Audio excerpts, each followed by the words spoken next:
Hello, ladies and gentlemen. Welcome to the Wrestling News Weekly. I am, of course, Nick McDaniel, and as always, I'm joined by my buddy Myron. I am down here in the library of the Wrestling Conspiracy Museum. I've got some hot vibes for your stuff, folks, tonight. There's some interesting things. There's going to be some mind-stimulating stuff we're going to talk about tonight. So let's give it some fire, Nick. What we got? Well, man, that's what we always try to bring to the table. But before we get to the table and talk some big time, WWE, Ring of Honor, all that kind of rumors, I do want to throw out, man. I know you had to miss that NCW show last Friday. Yes. Yes. And I caught it, and man, did you miss a hell of a main event? I can only imagine. I do. Before we get started, I wanted to throw just some shout outs to our boys. Ike Cross, O'Shea Edwards, man, when they put those guys in a main event, now, of course, O'Shea was tagged up with AC Mack, and Alan Angels, of all people, believe it or not, came out to tag up with Ike. They put on a hell of a show. We're not going to give away what happened and everything. You got to go see an NCW show at the Landmark Arena if you want to see this kind of action. And Duckworth made his comeback, man. Yes, I haven't seen him since his injury.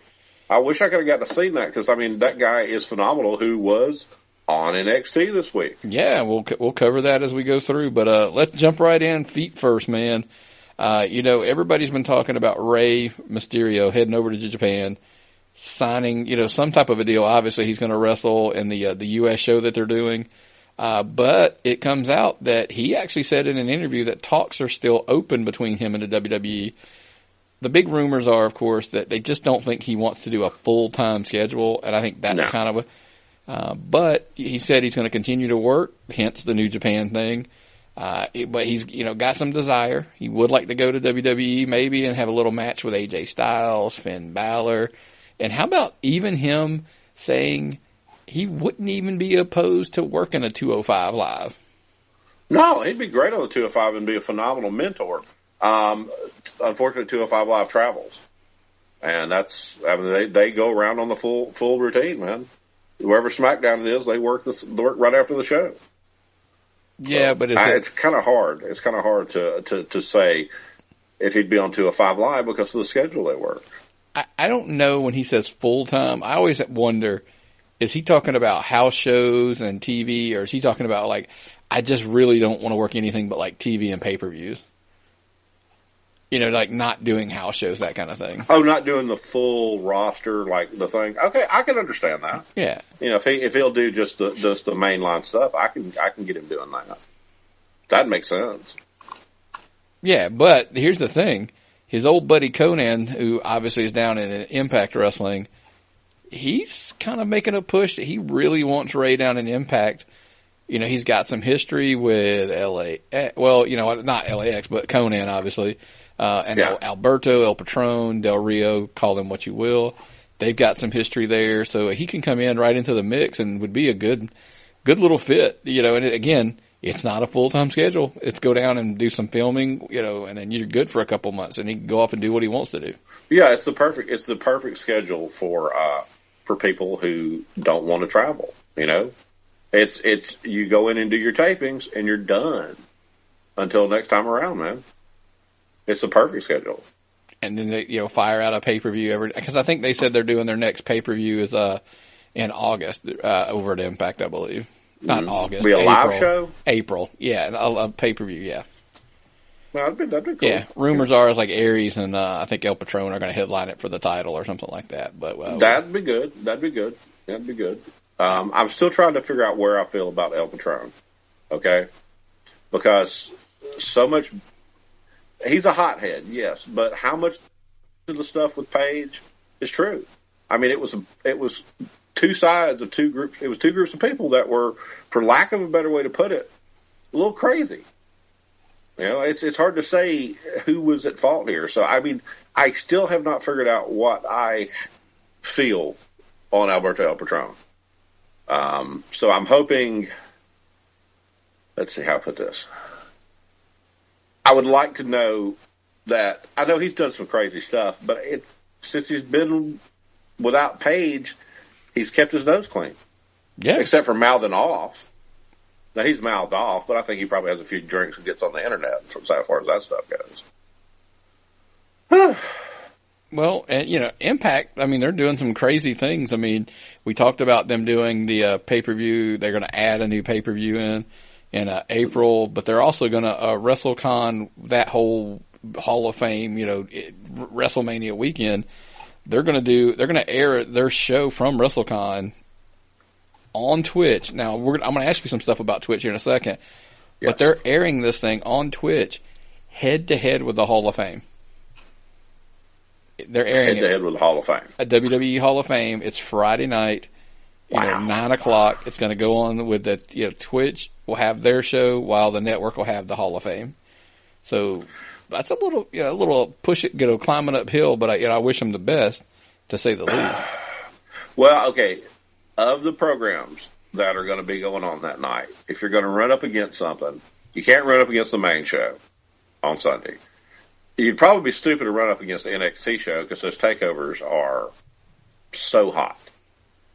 But for the Hall of Fame, if you're a modern day wrestling fan and not a person who looks back and thinks about the guys in the past, or you don't have any care for it, or you realize you can watch it later, it's kind of,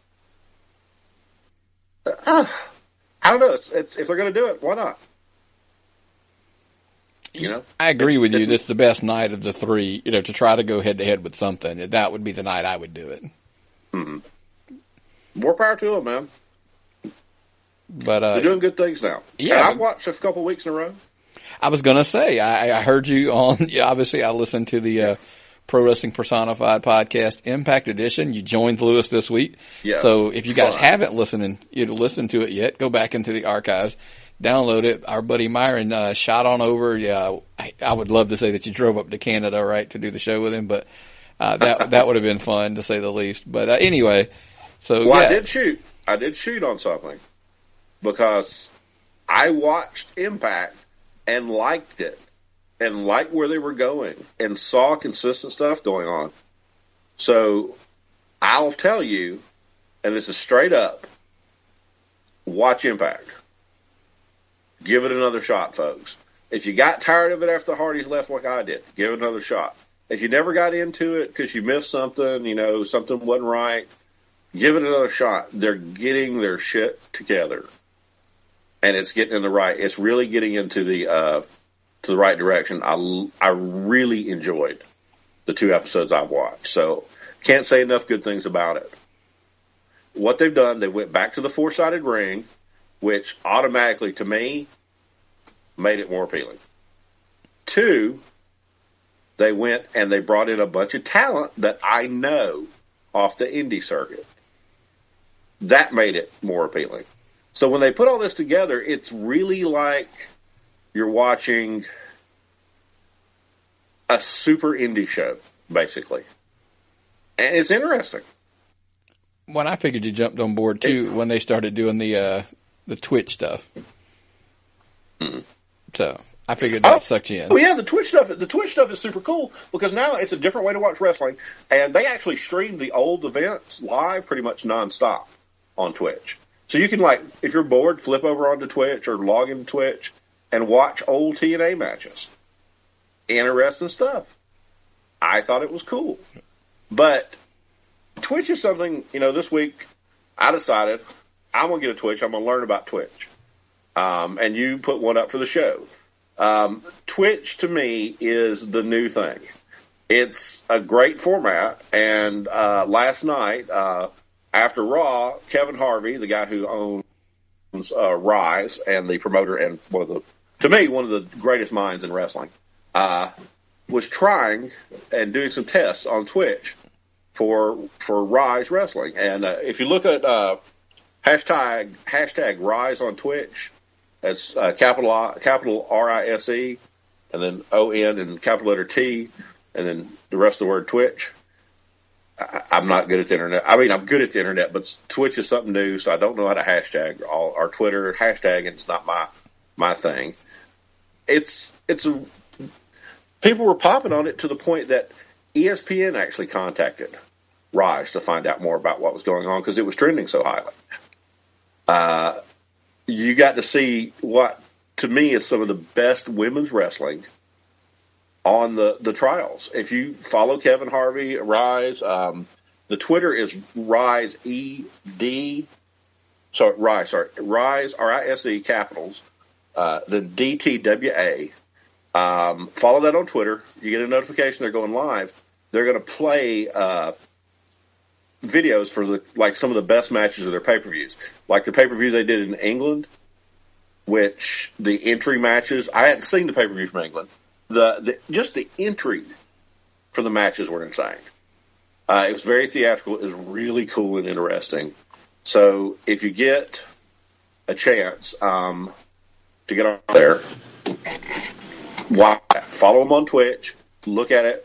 You're going to get some, to me, really, really good quality women's wrestling with some of the biggest names in the business. Yeah. So look into that, folks, and tell us what you think about Twitch, because we've been following wrestling in and out on Twitch and trying to get the hang up, figure out what's going on. Tell us what you think about Twitch. Would you be interested in content on Twitch, seeing us interview people, or watching us do a show? Is that something you'd be interested in? So just let us know, give us some feedback, because right now I am super fascinated with Twitch. And if you want to let us know, tappedoutpod@gmail.com.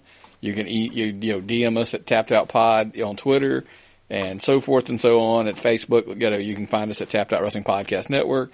All the above. Let us know what you think about Twitch and what you'd like to see. Maybe, like you said, there's some video content to come from us as well. And just, we'd like to hear what y'all like or think, what everybody thinks of just wrestling in general on Twitch. Is that a great avenue, down the road? I believe it is. And I think it's a really good alternative, because we've got, we're big fans, obviously, of the Fight app. We support the Fight app. We always tell you, download the app, the Fight app on our, go to our website. The link's there. You can also find it on our Facebook and our Twitter feed all the time. So find that link, download it, help support us by help us support the Fight app. But if that's kind of not your thing, there's a bunch of them out there now doing it. But Twitch is I think one thing like we had talked about before, where indie promoters can kind of take charge themselves, relatively inexpensive. And I say that relatively inexpensive. And, they can actually produce some TV shows and put them out on the Twitch. And, and they can stream it live. Yeah. They can put it on there for you to watch later. It's fascinating because, I was having this conversation at work. You don't have the WE network or the new Ring of Honor network or the TNA network, but you got a computer and a couple of cameras, and you get out there and you can stream up your wrestling shows live on Twitch. No telling how many people on Twitch could watch those shows.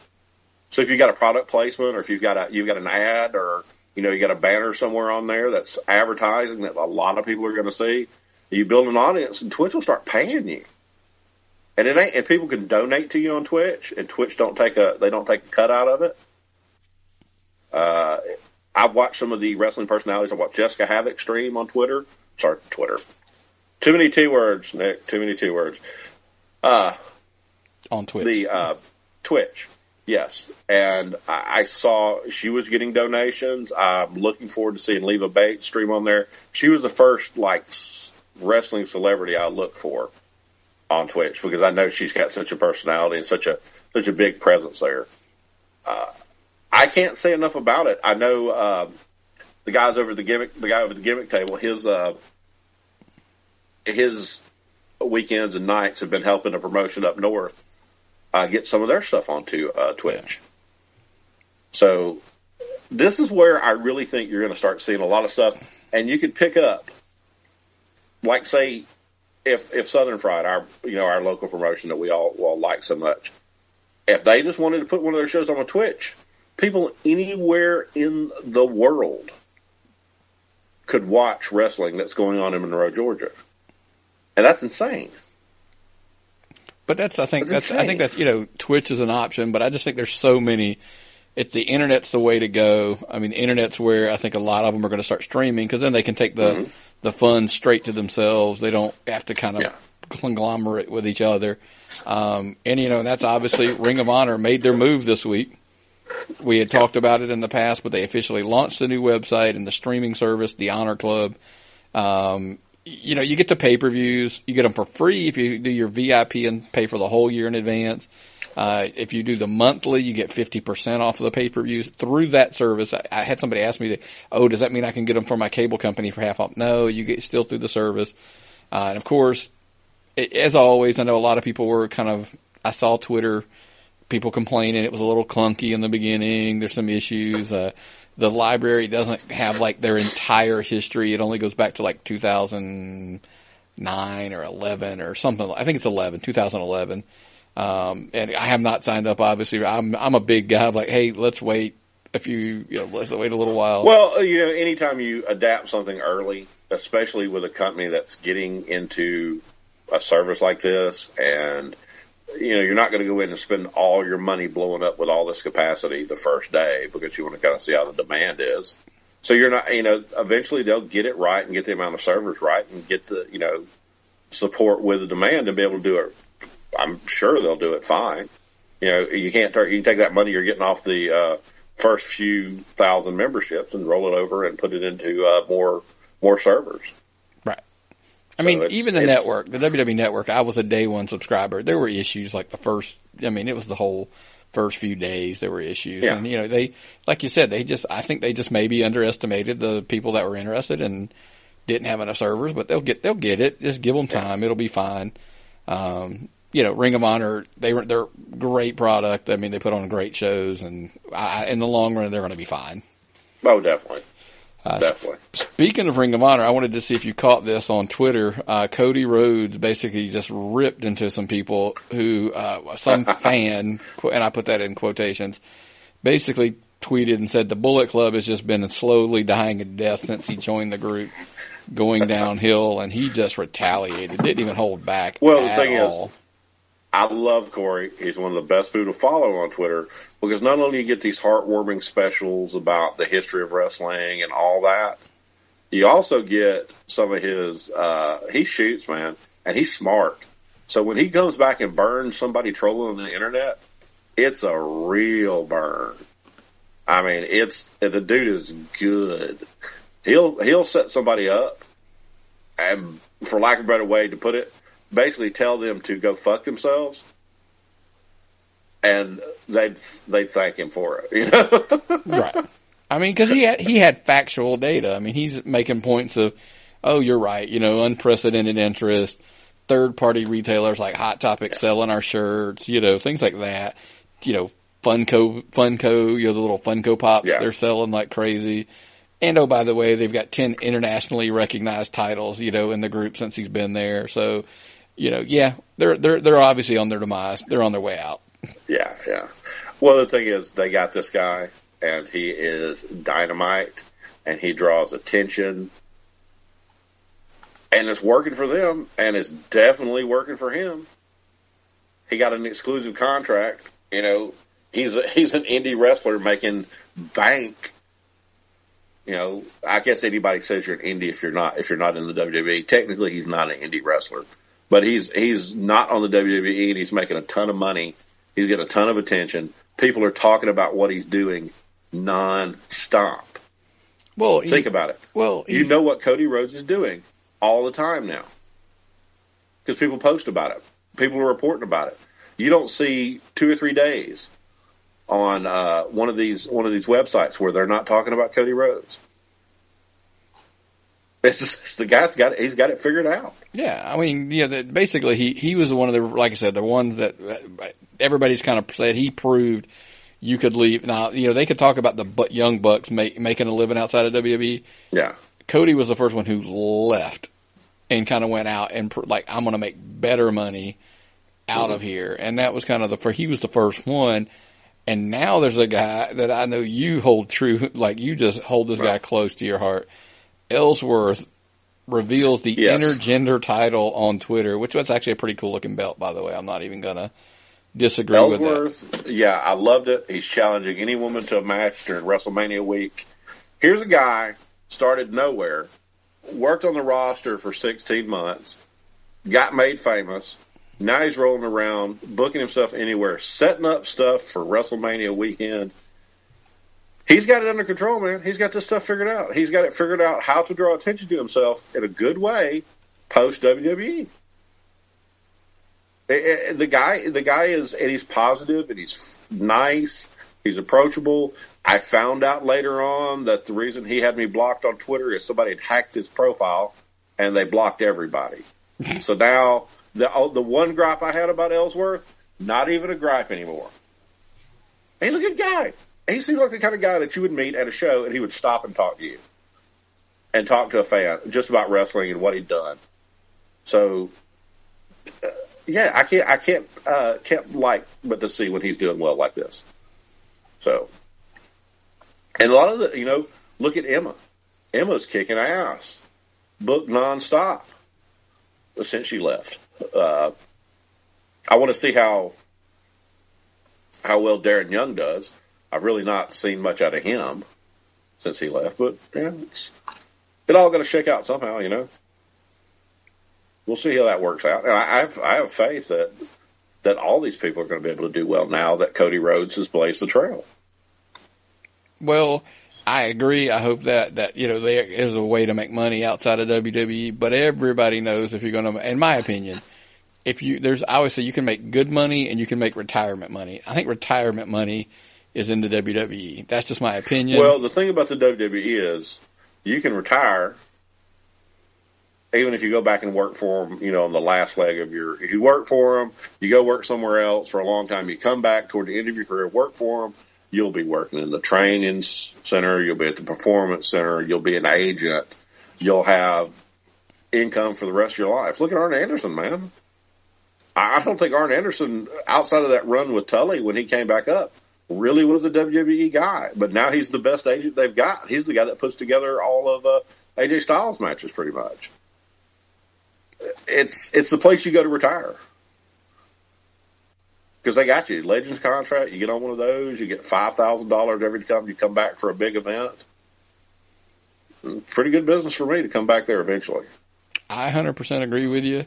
And speaking of big events, I wanted to ask you, I don't know if you caught this or not, WWE is looking to run a big 100,000-seat show, and there's the Melbourne Cricket Ground.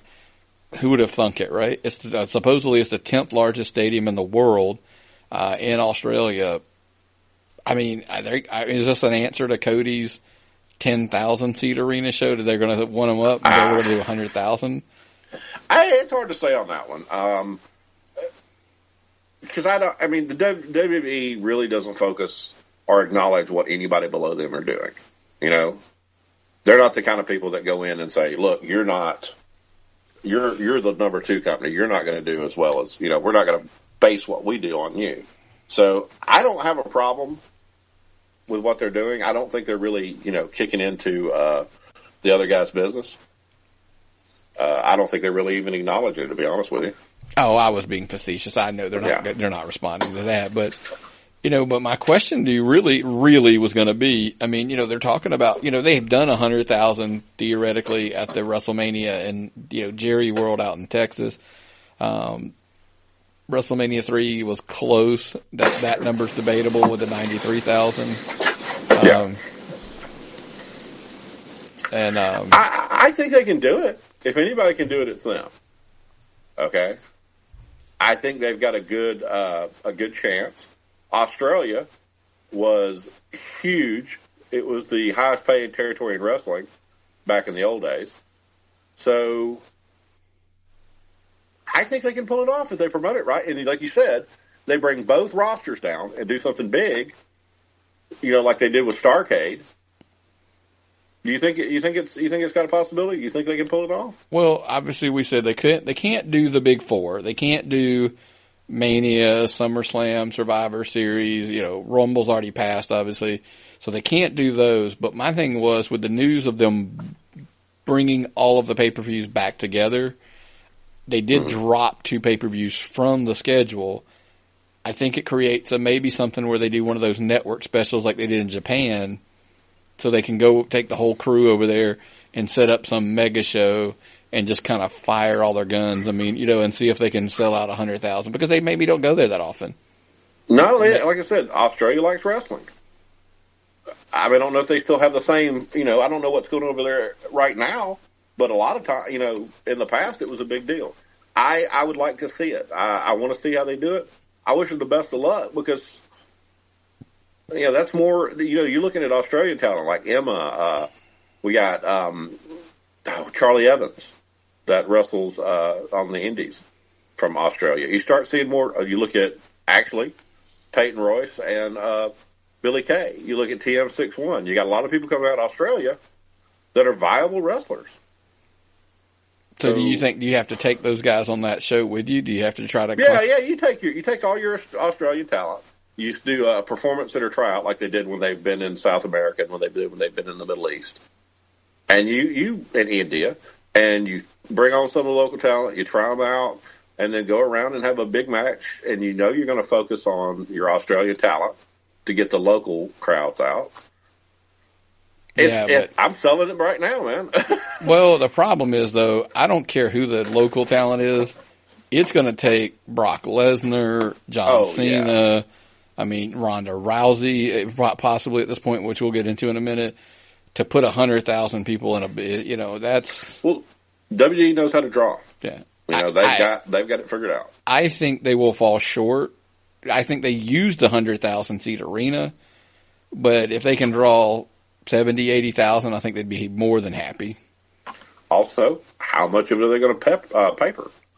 Right. You heard some stories about when they had the was it the Royal Rumble? No, it wasn't the Rumble. It was the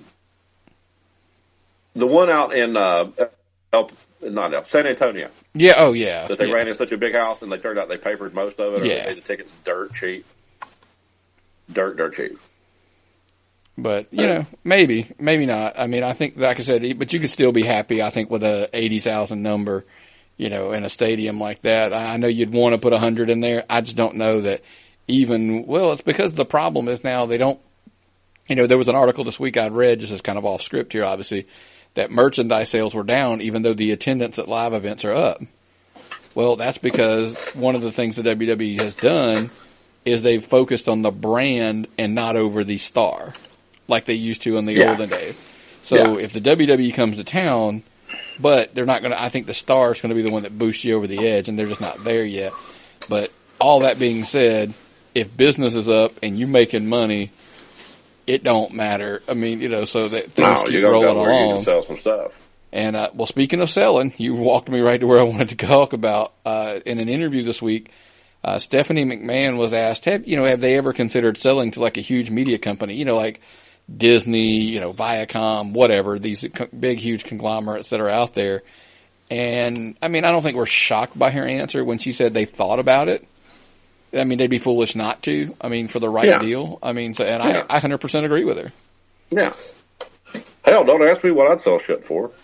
You offer me money and I'll start putting stuff up on the block, man. I got 2 kids.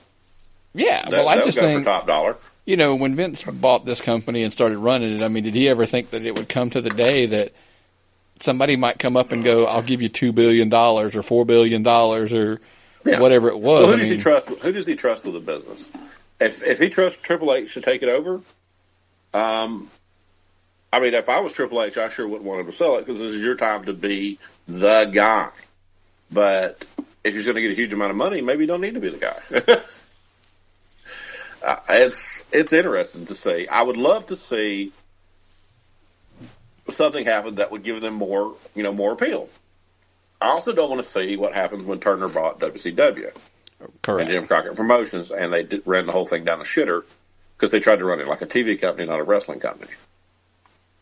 So that's 100% what I was afraid of. Is that if they sell it and Vince isn't at the top, then that becomes the danger. Well, they even had Jim Crockett back on and off at Turner, and small roles, even Booker, but he never was in a position where he could make the kind of decisions that would help the program because they ran it like a television company.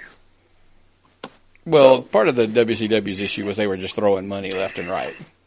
Yeah. Everywhere. And that also, I wanted to ask you about that.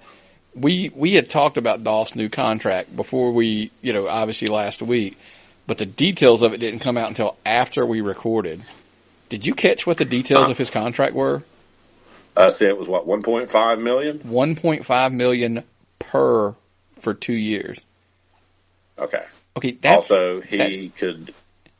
1.5 is a really big. That puts him above Roman, doesn't it? that puts him in like top star status. Yeah. That's insane. Yeah, he's a solid guy. I mean, he's an insurance policy because you can have him down at a job for the new guys, or in case of an emergency, you could bring him up, put him in a big rivalry, and use him there. He's an asset that you really can't get over just how much you can do with this guy. I just still 1.5. I mean, by the way, it was Sports Illustrated is the one who reported it, but I was like 1.5 million. Yeah, I'm like, that's insane. Yeah, for a guy who basically is a mid-carder. I just when I saw that number, that screamed to me that he's not going to be in the mid card. We'll see. He's agreed to anybody in that deal though, so we'll see. I just can't see them paying a guy that to be. You know what I mean? Because you got to remember, at some point, everybody's contract's coming up. If AJ's contract eventually comes up, and he's going, hey, if you're paying him 1.5, Jesus, I'm worth 1.7 or 2. He's probably worth. I would go way above that. But see, AJ okay, but here's the thing. I get it. The best guy on the roster. Okay, but here's my problem, and we're going to talk about him next. There's a difference between, is he the best wrestler in the world? But I don't think, like, John Cena is more valuable a commodity to WWE. So you can't start paying guys over what he makes. Because then you're like, okay, well then he comes back and says, well, hey, I know I'm more valuable than it, so then you got to pay me more. And then guess what? That's what happened with WCW. Yeah, and a lot of the stuff, they got the guaranteed contracts too. Right. Were guaranteed money, and they were having to pay because the payouts weren't like that. But we see these contracts, and we don't see the merch part. Okay? Dolph Ziggler with a $1.5 million contract plus merch, not that good.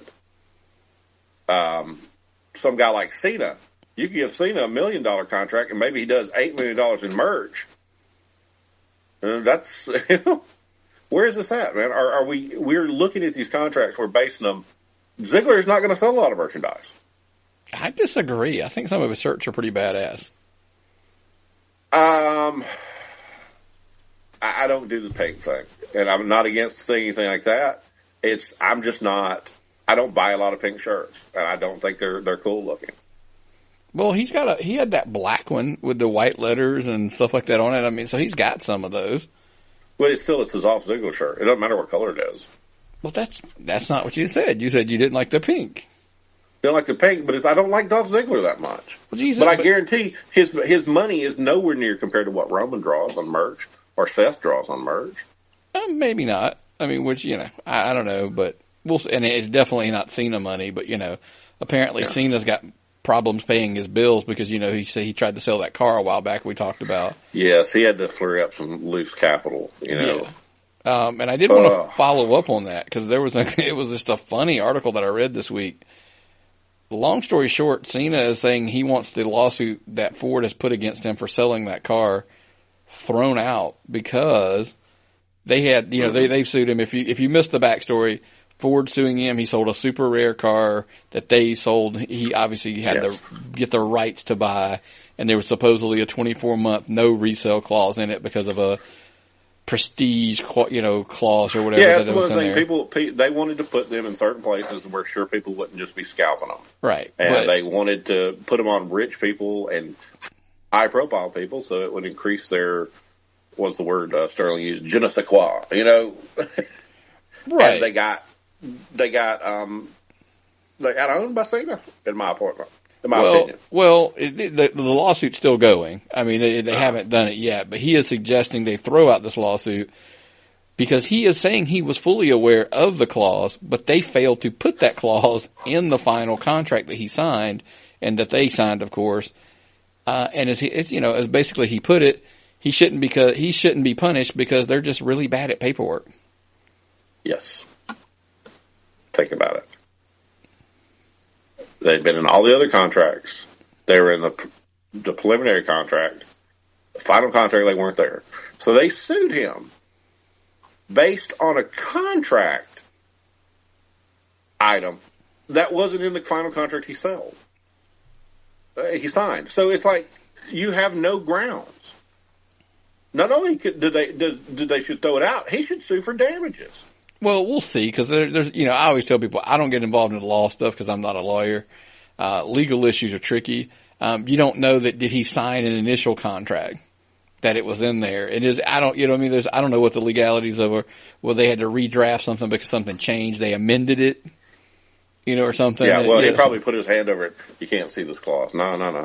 You can't see this clause. No. So, long story short, hopefully John Cena is going to refuse to job to Ford, and he's not going to do the job in court. So. Well, does John really do a lot of jobs, Nick? No, we're going to get into. There's a note that I'm going to drop on you later that's going to blow your mind. Can I break for a second? If we're not going to go into that right now, while we were sitting here, I flipped over to see, just out of curiosity. I was watching the Mix Max Challenge when we were preparing tonight, and I'm like, okay, well, there really aren't that many people on there watching it live. So I go back, and what is it? It's an hour and a half after SmackDown ended. Yeah. So that means it's probably an hour and 15 minutes tops after the Mixed Match Challenge ended. In an hour, how many people do you think watch that? 1 million. 965,000. God, I'm good. So you go back, and they have the watches, the stats for all the matches. Elias and Bailey versus Rusev and Lana.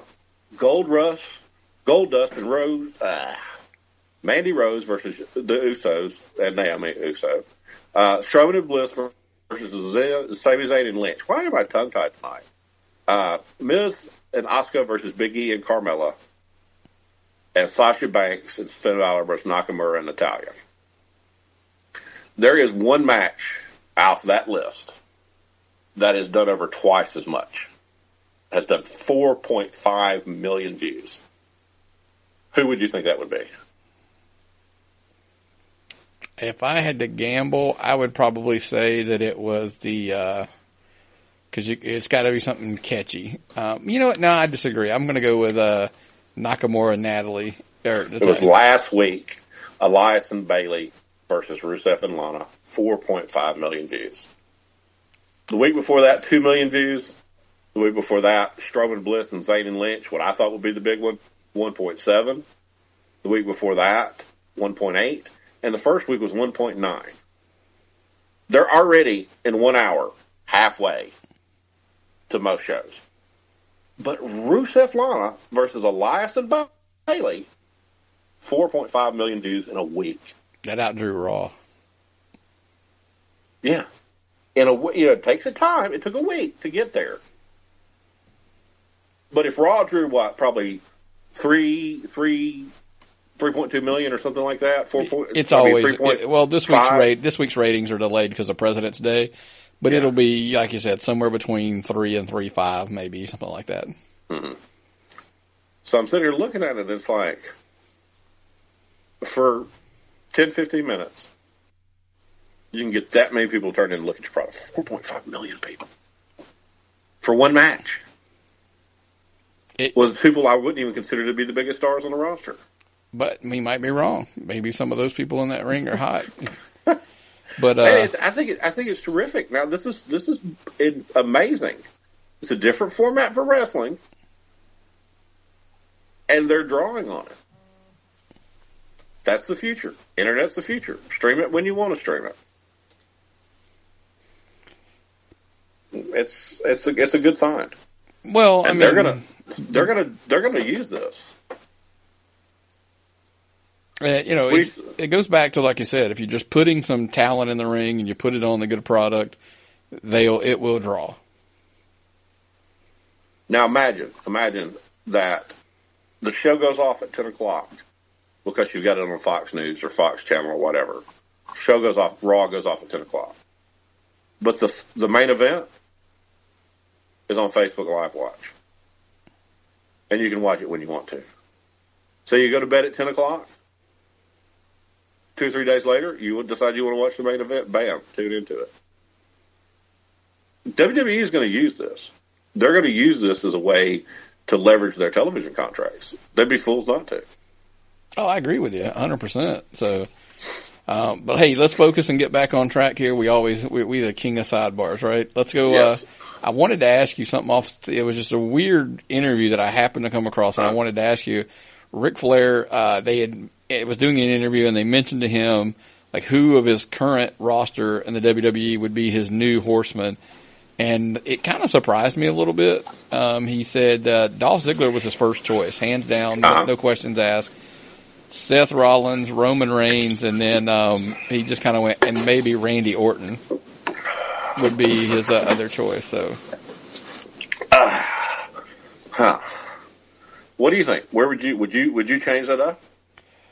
Yeah, oh yeah, I had mine. I said it's real simple. I was going to ask you who yours was. I had on my list Braun Strowman, Seth Rollins, The Miz, and Dolph Ziggler. So two the same, two different. Now, is Chris Jericho considered active? No. If he was, he would definitely be a horseman. Yeah, that takes out a big one. Yeah. That takes out a big one. Chris Jericho, to me, is the most complete wrestler since Flair himself, top to bottom. So if I want to pick, I'm going to go with Strowman. I'm going to go with Ziggler. I'm going to go with, hold on, Strowman. Who else? You had another, Miz. Yep. And I'm going to go with a wild card, and I'm going to put it on, I'm going to have to put this on Zack Ryder. You know? Zack Ryder to me is my choice because Zack Ryder is the ladies' man. You know? He goes from Emma to Chelsea Green, and you don't really hear about the wrestlers going out now and having beers and, you know, tearing up bars and stuff and like they used to. But as far as from what I can tell, I think it would have to be those four. Not a bad shot. Ziggler's a ladies' man. Ryder's a ladies' man. Braun is probably the most amazing specimen in a long, long time. And The Miz is the talker. He is a phenomenal talker. He would be the one, and they would all be doing his, like, you know, kind of protecting him. Well, The Miz is a talker in the age where there's not a lot of talkers. Yeah. That's why he stands out so much, obviously. Mm-hmm. But I'd have to have him in there. Well, a guy who was, I wanted to ask you about a guy who was almost a horseman at one point in WCW, which was a weird storyline in itself, to say the least. But on Raw, and it had been, we talked about it a little bit last week, but it's confirmed that Jeff Jarrett is going into the Hall of Fame this year, the WWE Hall of Fame, that is. Yeah. And this is what I got a bird up my butt about this last night. Because I'm sitting here, and people have been giving excuses about why he's in there, even to the point that they switched him for the broken gimmick. But I put some research in it, and I hope someone can clarify this for me. The conspiracy theory I have is Jerry the King Lawler owns the Memphis Library from 77 to 88 and from 96 forward. The mean time in that library is USWA. And the ownership of the USWA video library is disputed. People have sold it before that didn't own it. People have released videotapes on it that didn't own it. The last person you can trace it to is Jerry Jarrett. Then you go from Jerry Jarrett. He sold to a company that wound up in a RICO lawsuit that owed millions in damages. The last time I can trace it, the USWA video library for 8 years of wrestling, you know, right around the time The Rock was on there. You know, The Rock's first matches were in Memphis. the most plausible thing I could discover is Jeff Jarrett's dad owns that library. And that library to the WWE would be worth millions and millions of dollars. And if he owns it,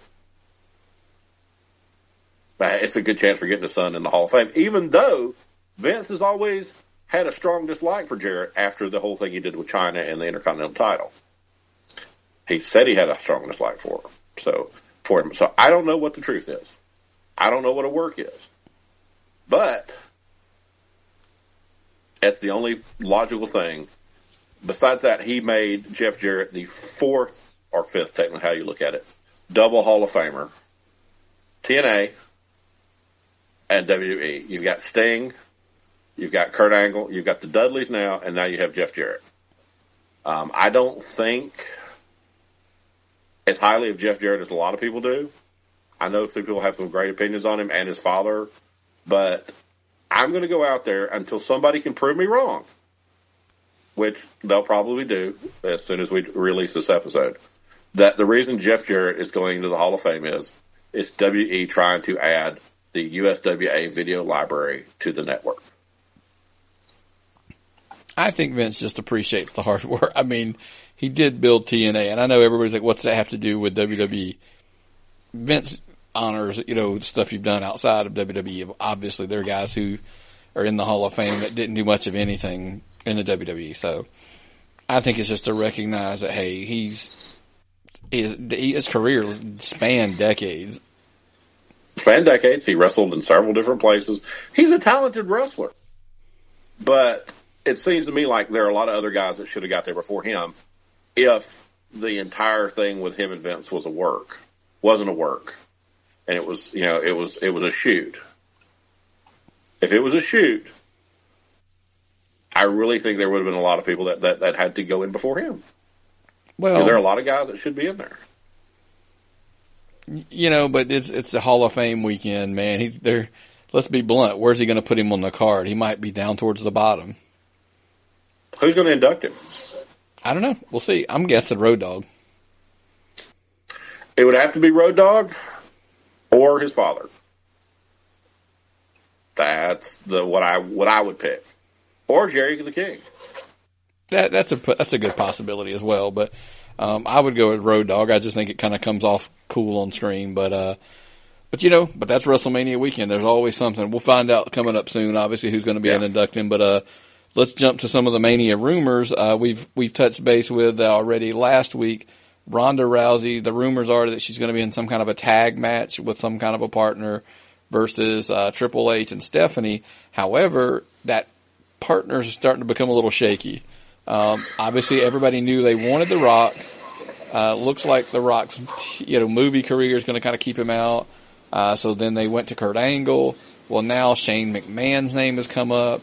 And then we're going to get to why in a minute, but I would not be shocked if the new name that's come up is Seth Rollins. Okay. The plan that we talked about on a previous episode that you laid down, where this is going to be the thing that elevates Stephanie's character. The Rock would be the person to go along with this because he's the effing Rock. The names Rock and Rousey would make people watch that. The names Rousey and, even though Angle's phenomenal, less likely than Rock. Still, he's a great talent. But it would be less names people knew outside of wrestling. If they brought in Shane, you could work an angle where it was brother versus sister. If you bring in Rollins, there's nothing you can do with it. Unless it's some kind of angle where you've already got the angle of Seth Rollins against the Authority. So, I mean, I thought that's not a selling angle. The best thing to do, if you're not going to put Rock in it, you have to go with Shane. Shane's the best selling angle left. The only drawback to that is he's over on SmackDown. I mean, how do you get him over to, tie him into... sister, it doesn't matter. I mean, no, I get that, but I'm saying, there's such a short time to get there. to just suck him back over on Raw and make it make sense as to why. Because let's be blunt, they've got him tangled in over with Daniel Bryan over here going on with something. Well, he's not going to. It's the biggest draw, in my opinion, for WrestleMania. If you want to get big numbers on it, is Shane. Shane and Daniel Bryan, Bryan Danielson, whatever you want to call it. I don't think that's as big a draw. I mean, it's a wrestling fan draw, but WrestleMania is about more than wrestling fans. It's about the general public. So. Hey, I think they're banking on Rousey being the draw, and that all is just overall is the one. Because we saw everybody was complaining about her wrestling ability, and I'm still, by the way, time will tell. So don't react to what I'm about to say. Like, don't blow it out of proportion. On Raw, they did have a little video package of her training, and we saw some running the ropes, body slams, suplexes. So, she's obviously putting in the work, which everybody doubted, which I had no idea why. I'm not saying she looked good. She didn't really take a bump, but whatever. I mean, they weren't going to make her look weak. I mean, in a ring, so they're going to protect her. But just overall, I think that they're counting that Ronda Rousey's going to be the star. Rock and Rousey would have been the mega star that I think would have brought in a bunch of attention, but it is what it is. Yeah, well, you got to pair him with somebody. That's the thing. It's going to come down to who they pair her with. And it's not going to take away from her. None of these people will take away from Ronda. She is the draw, but if you want to add to that draw, I think it's got to be a bigger name. Well, and I think maybe, because let's go ahead and jump into Raw before we run out of time here. I think putting Seth in there is a possibility, and I'm going to go backwards kind of to get to where we're at that point. Obviously, Raw did something this week that just either it seemed that the Twitter world, where they loved it or they hated it. There was no in between with this. I absolutely loved what they did. They completely abandoned the typical sketch of Raw where we get 15-minute promo, whatever, and then we get matches after that. We opened literally with a match starting the gauntlet match, which is what we loved. You had Reigns, and Seth open the card. Bam, Seth beats Reigns. Out comes Cena. Seth beats Cena. Then Elias comes out, beats Seth. Finn beats Elias. Miz beats Finn. Braun beats Miz. Just kind of quick giving you those because I wanted to get to some really cool stats here and things they did in there that just intrigued me. There were subplots galore in this whole match, which was what made it so good. Mm-hmm. The first stats I wanted to throw out were John Cena. Well, let's back up. Seth Rollins defeating Roman Reigns and John Cena back to back. Yeah, but there's a bigger pop to that. There's a bigger pop to defeat than back to back. It's got he pinned Reigns and then he pinned Cena clean. Now tell me what the stat was. Here was the crazy stat from Cena. This just blew my mind. John Cena being beat clean on Raw is only the 15th time that's happened on WWE television. Now that alone is an insane stat. Crazy insane. But it gets bigger. But it's the first time that's happened since October 10th of 2009. 2009. Yeah. Now, we're not saying he hasn't lost on Raw, but he has not been pinned clean since October 10th, 2009. That is ridiculous. Almost 10 years. I'm like, dude, 8.5 years. Yeah, that's insane. Mm-hmm. And then to go back to, like you said, it's only the 15th time that's ever happened on WWE. They picked Rollins to do it. And that's when I said I think they elevated Seth right back into the top star status level. I hate to say this, Dean Ambrose and then Jason Jordan getting hurt may have, because I honestly think Seth Rollins was unfortunately scheduled to be slotted as a tag team champion with Dean Ambrose, and when he got hurt, they just threw Jason Jordan in there, and when Jason Jordan got hurt, they just had nothing for Seth, and they just screw it. They just shot him right back to the top. Well, they put the rocket on him, man. They're increasing his visibility highly with this. I think it's a great compliment they're going to give to him. Yeah, and losing to Elias, Well, Not a big deal. no, Elias is because he's a hot guy right now. well, it's not even that. I mean, Seth Rollins had broken a record for Raw. It's the longest match an individual has been involved in ever. He wrestled in those back-to-back parts of the Gauntlet match was 1 hour and 5 minutes with Reigns and Cena. Wow. I'd love to see That's when those insane. ratings do come in. I'd love to see them because Rollins is going to be able to basically say, "Hour one is me." Yeah. You know. Now luckily he was in there with Reigns and Cena, but still nonetheless. But you're Well, right. the thing is, I liked it for the simple reason that they did something different. You know, Yeah. I just like that. They what I do like that's a little bit different too is another one of these subplots. John Cena's playing the desperate aging star angle. It looks like I gotta win. That's I gotta cool. yeah. He actually looks desperate. Like something's got to happen for him to have a Mania moment because he can't live without a WrestleMania moment. Mm-mm. So that was cool. We already talked about Seth being shot to the top. Miz versus Braun, the final segment where Braun defeated the Miz. We talked about it last week where the rumors are out there that maybe Miz and Braun wrestle for the Intercontinental title at WrestleMania. Mm-hmm. So if that's true, we're seeing I think the first steps of it, which is kind of cool that we're already kind of getting a little teaser of it. And the last thing we talked about, I was going to ask you, Braun Strowman's a freaking babyface, no matter how you slice it and dice it. He's in a position where he can do no wrong. They're letting him show his athletic ability. They're letting him talk. They're letting him disrupt things. It's like Stone Cold Steve Austin throwing a wrench in everybody's plans back in the day. Running out and popping a stunner on somebody. Instead, you got Braun coming out there and just beating the hell out of somebody. He's incredible. He's fast. He's agile. He's strong.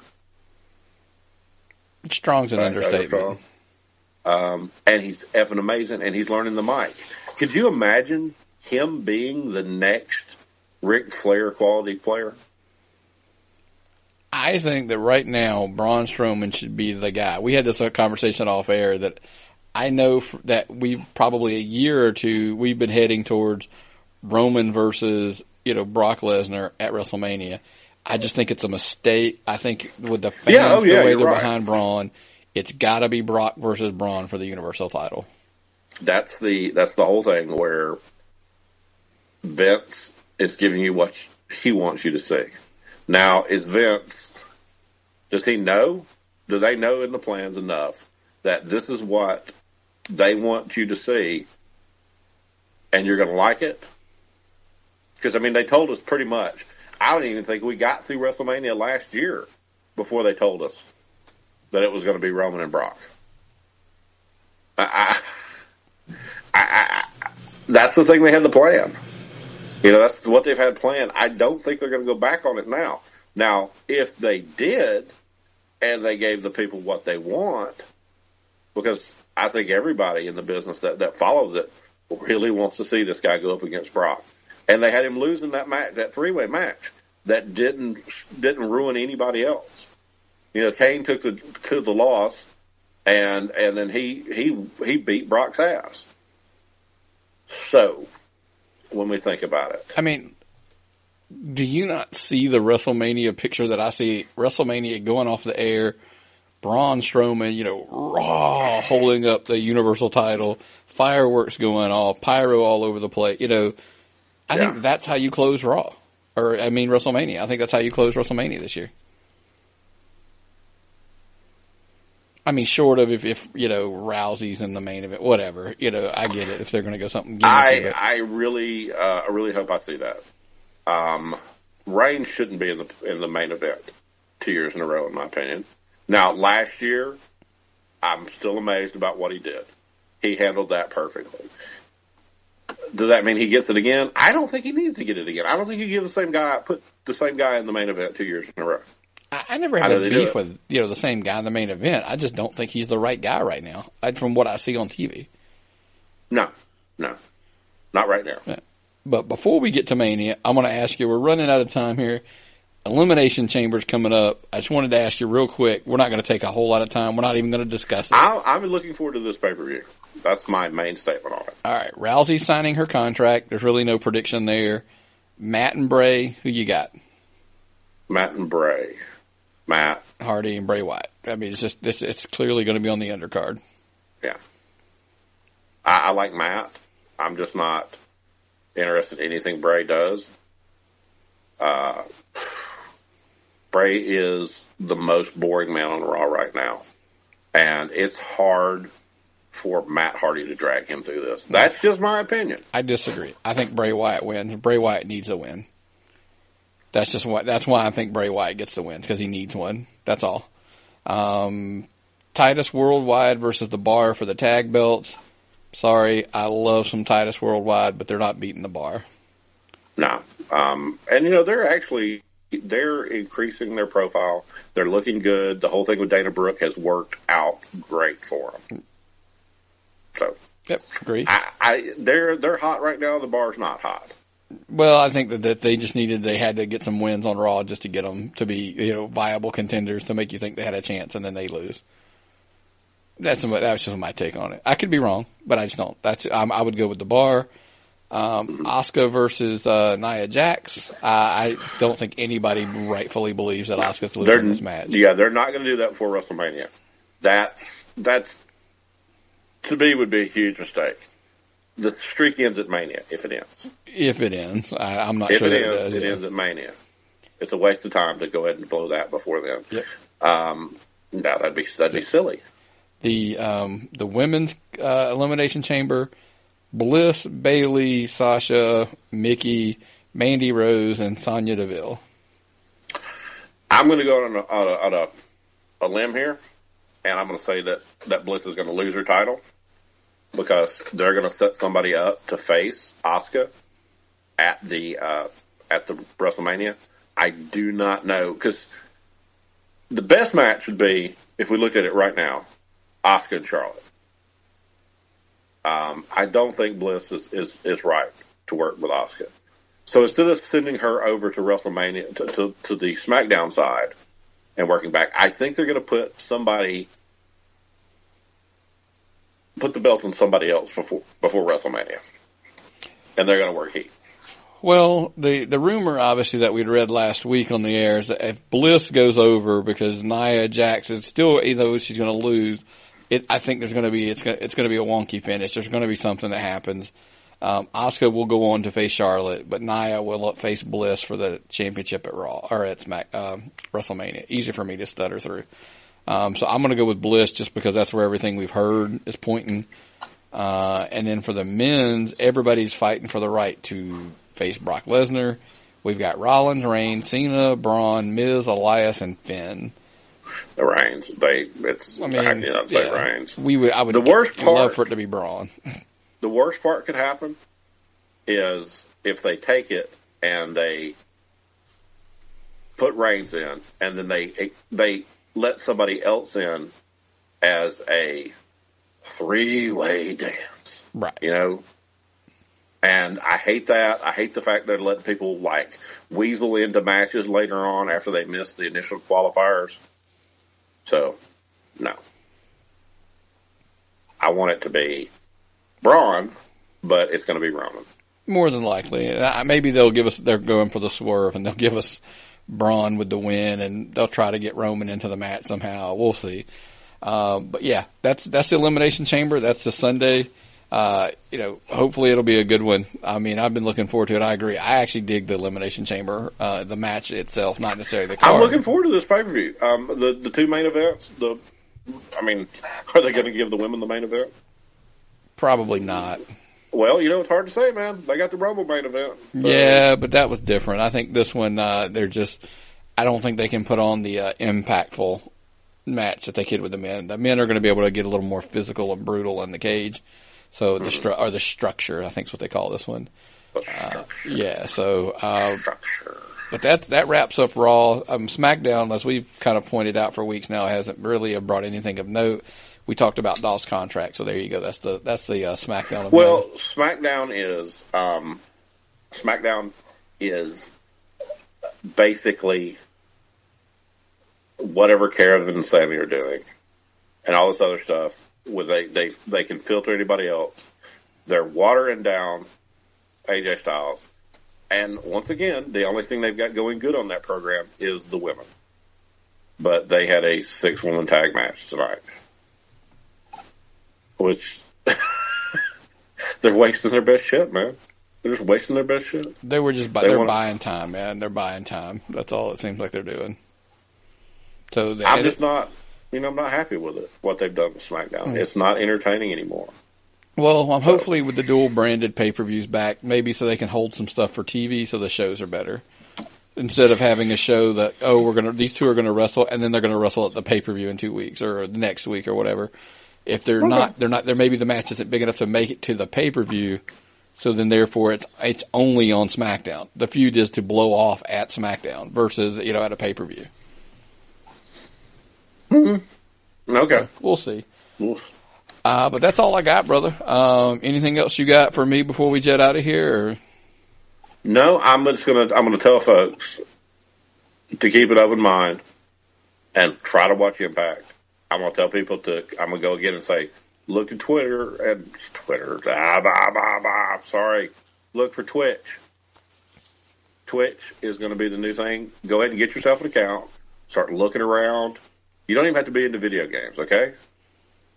Just start looking around at what's going on. Find some of the wrestling people. Find something you like. Find something you like, and just look for it and try it out. What's the harm? And the video quality is very good. Yeah. And get out there and enjoy wrestling. Let's go to an indie show this week. This next weekend, I can't go this weekend, so I'm working this weekend. But next weekend, we got a Southern Fried show. Get out there and go to shows, folks. If you ever want to just light the fire under your wrestling love, go to shows. Go to shows, go to shows, go to shows. And when you're driving to those shows, make sure you are subscribed to the iTunes, Google Play, Stitcher, all that good stuff. You want to make sure that you're following us. Tapped Out Wrestling Podcast Network. Go to our website. It's the easiest place to find everything. But you can just search us on all those places as well. But on our website at tappedoutpod.com, you can find all of the shows there on the media player in the middle. But we encourage you to scroll down and find all of the banners for Stitcher, iTunes, Google Play, like I said. Click on those, subscribe. Then you don't ever miss a show. Shows like the Pro Wrestling Personified podcast. The Impact Edition is moving to Sunday. We talked about that last week. It is going to become the Sunday show. Monday will become Ring of Honor New Japan. Tuesday we always have our interview for the week. Wednesday, of course, is the Wrestling News Weekly. Thursday's the Gorilla Press with the Wrestling Dorks. And sometimes we'll give you a bonus interview on Thursdays. So keep an eye out for that. And on the website, the schedule's there as well, so that makes it a little easier to keep up with. And if you have any questions, tappedoutpod@gmail.com. That's the easiest way to get a hold of us. Of course, Tapped Out Pod on Twitter, etc. Hunt us down on social media. We're everywhere. Think about it, man. Look at the talent Lewis is pulling. Oh, I don't even want to tell you. God. Yeah, he's got a couple that I can't even announce yet that people are going to be shocked about. Like he's like, Myron, I got a bunch of like, yeah, don't tell me, Lewis. Don't tell me. Because this guy's over. He's over in Canada. I don't know what they call it in Canada, but he's over in Canada. Over. Yeah. Over. Well, brother, that's all I got. What you got? Let's think. If you can prove me right or prove me wrong on my USWA Jeff Jarrett video conspiracy, please do.